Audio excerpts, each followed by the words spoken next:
김성수의 세상 읽기, 김성수 시사평론가와 함께합니다. 안녕하세요. 안녕하세요. 김성수입니다. 네, 그제 국회 국정원 보고가 있었는데 여기서 가장 큰 쟁점이 된 건 역시 이명박 정부 시절 국정원의 사찰이었습니다.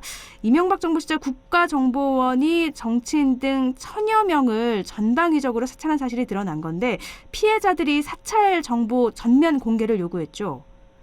예, 오늘 11시에 네. 시민단체 내놔라 내 파일 시민행동이 기자회견을 열었습니다. 네. 이 자리에는 사찰 피해자 중에서 대표격인 광노현 전 서울시 교육감, 또 김진애 열린민주당 서울시장 후보, 또 김윤덕 더불어민주당 의원, 또 환경운동연합의 김종훈 활동가 등이 참여를 했는데요.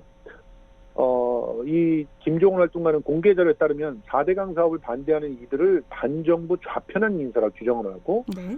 후원금 모금을 차단하고 비판 여론을 조성하는 등 국가 권력이 민간인을 대상으로 자행했다고는 믿기 힘든 수준의 실행이 있었다라고 주장을 했습니다. 네. 지금 이 기자회견은 사실 이 피해자들이 직접 호소를 한다는 측면에서 굉장히 관심을 가졌는데 기자들이 계속 국민의힘의 주장, 즉 부산 보궐선거를 겨냥한 정치공세 아니냐 이런 주장들에 대해서 질문을 했거든요. 네. 근데 이게 이제 2017년서부터 정보공개 청구 운동을 해서 계속 행정소송 엎치락뒤치락 하다가 겨우 재판에서 이겨서 이거를 볼 수 있게 된 거예요. 네. 그러면 3년, 4년 전서부터 이 재보선을 예상해서 정보공개 청구 운동을 했다는 거. 그러니까 이게 맞는 말이 아니지 않습니까? 네. 예, 지금 곽노현 교육감 같은 경우는 만시지탄이다. 이건 너무 늦은 것이다. 실제로 국회 정보위에서 공식 제기를 한 게 3년 전인데 이제야 처음으로 이주야를 다룬다는 것은 국회가 민의를 다 담지 못한 것이다. 이런 얘기들까지 했고요. 앞으로 상황이 정말 점입가경으로 이어질 그런 예상입니다. 근데 또 문재인 정부의 국정원마저도 너무 소극적으로 정보 공개를 하고 있다고 꼬집기도 했다고요? 맞습니다. 문재인 정부는 촛불 시민들의 염원으로 탄생한 민주정부 아니겠어요? 네. 그러면 특히나 이제 국정원들이 이런 못된 짓을 하고 있을 때 그 부분에 대해서 과감하게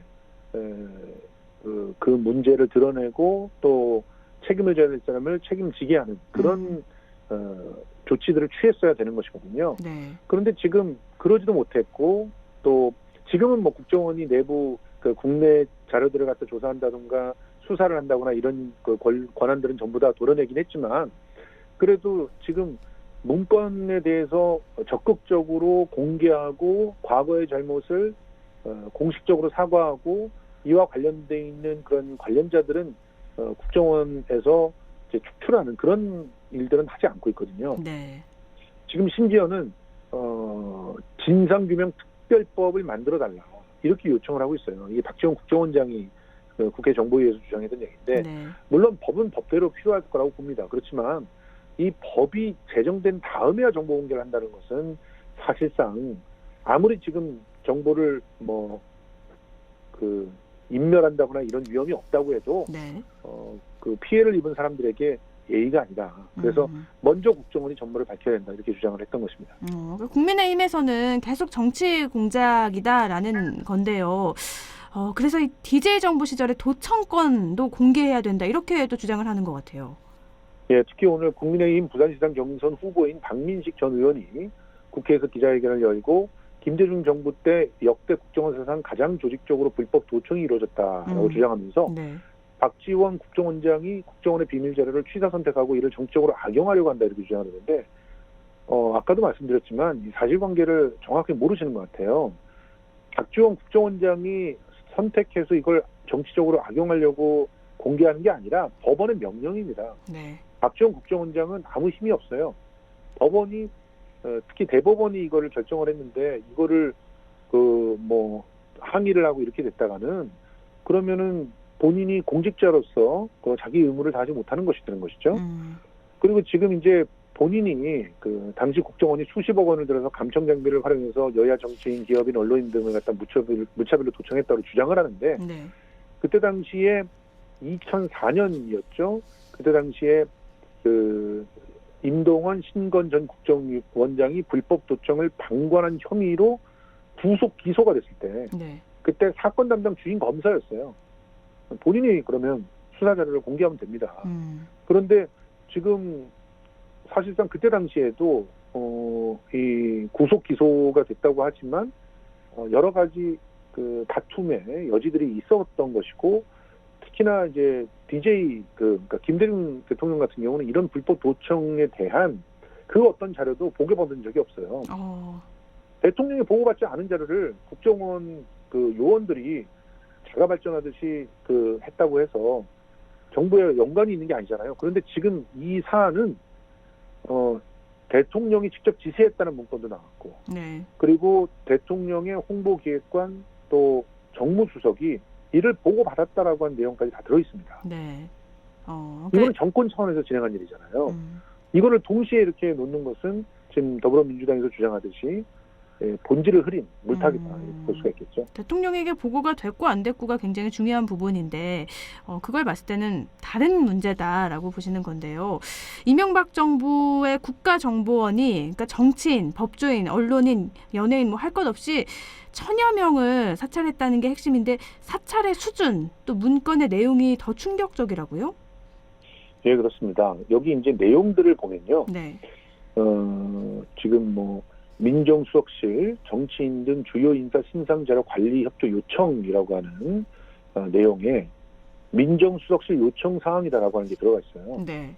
이거는 뭐 그야말로 청와대 차원에서 이 사실을 국정원에 지시했다라고 하는 얘기고, 오히려 국정원에서요 민감한 사안인데다가 민정수석실 직원이 관련 자료들을 즉시 축적 업데이트 시키는 데 한계가 있고 우리 국정원에서 보안 유지하고 국회의원 전원에 대한 신상 자료를 관리해 주기 요청했다 이렇게 나오거든요. 네. 그러니까 굉장히 국정원이 몸을 사리고 있는 모습들이 나옵니다.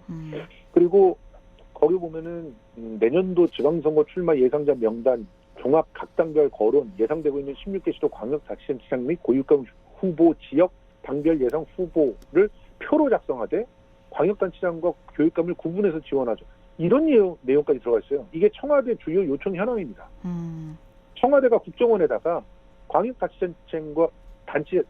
광역자치단체장과 교육감 후보를 조사해서 올리라고 했던 거예요. 그리고 또 뭐 지금 별도로 그 KBS가 이제 공개한 그 문건에는 거기에는 박형준 국민의힘 부산시장 경선 후보의 연관성까지 나와 있는데 4대강 반대단체의 세무조사로 압박을 하고 반대인물 선정의 내부 갈등을 유도해라. 이런 계획들이 들어있는 문건이 박형준 후보에 보고됐다고 지적이 되고 있어요. 네. 그러면 박형준 후보는 수사 대상이 돼야 되는 상황이지 지금 부산시장 후보로 출마하기가 어려운 그런 상황이라고 볼 수 있습니다. 그러니까 이 내용을 보면은 뭐 지자체장 손보기 액션 플랜인 거잖아요. 이게 액션 플랜까지 있다는 게 정말 충격인데 네. 쉽게 말해서 배진교 의원 같은 경우는 당시에 인천 남동구청의 구청장이었거든요. 네네. 근데 이 구청장이 좌파 성향이라서 그래서 국익에 반하고 국정기조를 역행하고 있어서 적극적으로 제어해야 된다 이렇게 얘기를 하고 있고요. 제어를 해야 되는데 제어해야 된다 이것도 문제인데 방법까지도 있죠. 예, 방법이 이제 실제로 조부금 가지고 네. 수집을 잡아서 그거를 줄이거나 뭐 내려보지 않거나 그리고 행정감사를 해서 그 행정감사를 압박을 하나 이렇게 돼 있어요. 네. 이런 사찰 문건이 공개가 됐겠습니다. 이게 한국일보에서 오늘 적극적으로 다 공개했거든요. 원문을 다 공개했어요. 네네. 그런데 참 안타까운 것은 오늘 일간신문 1면을 다 차지한 것은 신현수 비서관의 민정수석의 뭐 사의 표명에 대한 것들이 1면을 차지했습니다. 네. 제가 언론을 비평하는 미디어 비평을 25년 넘게 하면서 이런 삐뚤어진 그런 언론적 어떤 판단이 나온다는 거, 네. 이건 도대체 어떻게 납득할 수 있는지 참 안타깝습니다. 그냥 MBC, KBS 정도가 이 보도를 비중 있게 다루고 있다는 것, 굉장히 안타까운 일입니다. 네. 뭐 실제로 이 정도라면 수사가 좀 필요한 사항이 아닌가 하는데요. 시간이 많지 않아서 짧게 여쭐게요. 앞으로 좀 어떻게 전개가 될까요? 일단은 그 그 두 가지 방법으로 나가야 되는데 네. 수사를 진행하려고 하는데 수사를 진행하기 어려운 상황이에요. 검찰이 잘 움직이지 않을 테고 앞으로는 이런 수사를 검찰이 안 하게 되는 거죠. 네. 그러면 새로운 기관들이 완전히 들어선 다음에 수사를 할 수가 있다는 것이고 두 번째로 지금 이 내용들이 법을 통과를 해서 확실하게 잘못된 관행들을 투명하게 공개하고 또 거기에 대한 법적 대응들까지 명토바가 나 있으면은 그 법률적인 근거가 있기 때문에 더욱더 하기가 쉽거든요. 네. 그런데 그것을 국민의힘 측에서 통과시켜 줄 리가 만무한 그런 상황이거든요. 그래서 앞으로 국회에서 또 어떤 그런 씨름들이 있게 될지 지켜봐야 될 것 같습니다. 네. 가장 중요한 건 많은 국민들이 또 시민들이 이 내용을 인지하고 심각성을 알고 있는 게 또 중요할 것 같아요. 맞습니다. 알겠습니다. 네, 오늘 여기까지 듣죠. 말씀 고맙습니다. 고맙습니다. 네, 김성수 시사평론가였습니다.